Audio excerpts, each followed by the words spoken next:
had a reflection, and I just want to share because you guys are living in this simulacrum like I am. You're living separated from the real. You're living separated from all the joy, love, ease. And you were separated from the overflow that you deserve. And it's hard, right? Everything in this world is structured so that you believe I hope if you're following me, you know that overflow is law. Bless the axis, align, recognize. And it's been a lot to live in this simulacrum. All of your desires have been denigrated. All of the religions have told you your emotions of protest are wrong. Christianity tells you your anger is wrong because you know that you deserve love and justice and you deserve people to be held accountable. But you're told to practice unconditional love when you deserve dignity, accountability, and respect. Hinduism tells you don't even seek your justice in this lifetime, right? Wait to the next one. It corrupts its own teachings because Kali, a black goddess, a vision, came in and said, no, I'm going to bring correction. I'm going to end all of these delusions, illusions of the simulacrum. I'm going to speak truth. I'm going to name it as it is, tell it as it is, and I'm going to destroy these illusions. Yet when she is appropriated into the Hindu canon, they say, oh, there's going to be yugas and cycles. No, justice comes once. But in doing this, the Hindu tradition basically delayed the realization that in this lifetime, there's no cycles. We have to be accountable in this lifetime. And so the religions have, Hinduism in that moment made this cyclic nature a way of delaying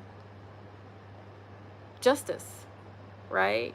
You can put off justice because you can say someone can come in the next lifetime and get a better life, right? No, abundance is now, overflow is now, right?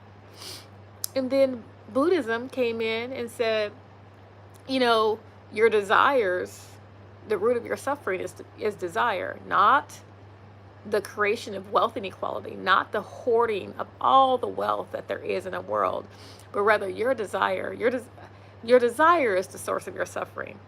I'm going to tell you the truth. Your desire is creativity, is life, is fire. It's the abundance of the world, the natural abundance of the world that's been planted into you to just express and bubble out as desire, as ways of connecting to all the creative potential in the world.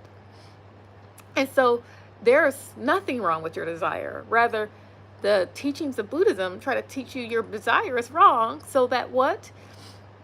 You will reconcile yourself to the scarcity that they created. The scarcity that they created. And so everything in the simulacrum is trying to tell you your pain is invalid for knowing, your deep knowing that this world is abusing you, right? This world is structured by anti-sacred, that's structured by lack of recognition for the black feminine divinity, lack of recognition for the black feminine principle.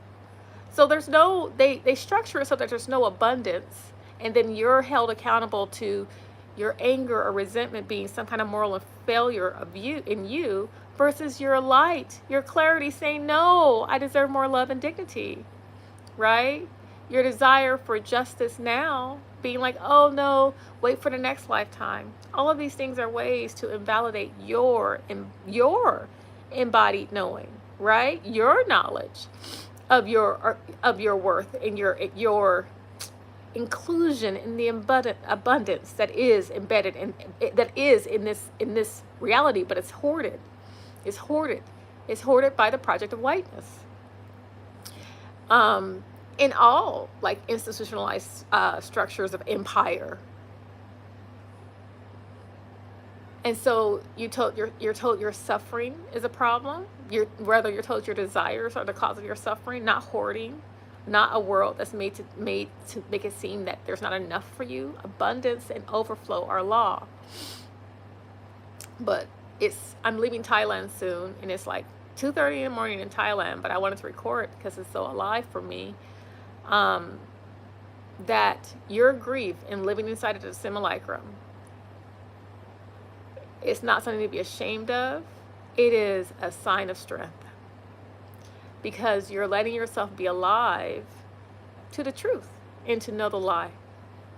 Know all the symbolic distortions, know all the lies that are keeping you separated from all the love, ease, peace, joy, and abundance that's always been your birthright. The project of whiteness has really convinced you that this is normal. It makes you fight for health care when, man, that's just a universal right and could be easily provided for people if we got the economic interests out of our wellness. But beyond that, most of your health will never come from a hospital. Hospitals for sick care. Health is embedded in your community. It's an everyday lived experience. It's knowing that you're safe, that you're worthy, and that you belong. That will do so much for your overall allostatic stress load. But we haven't structured safety, belonging, and wellness into our society. So we get sicknesses and then we have to go to hospitals and try to pay for health care, right? There's no health insurance. You can assure your health by living in loving communities. But this is about grief. This is really about grief. And your grief is holy, is sacred. It means you're not avoiding reality. It means you're in more intimate connection with your awareness of the real. Your grief is an invitation for the real to be present in this world for all of us.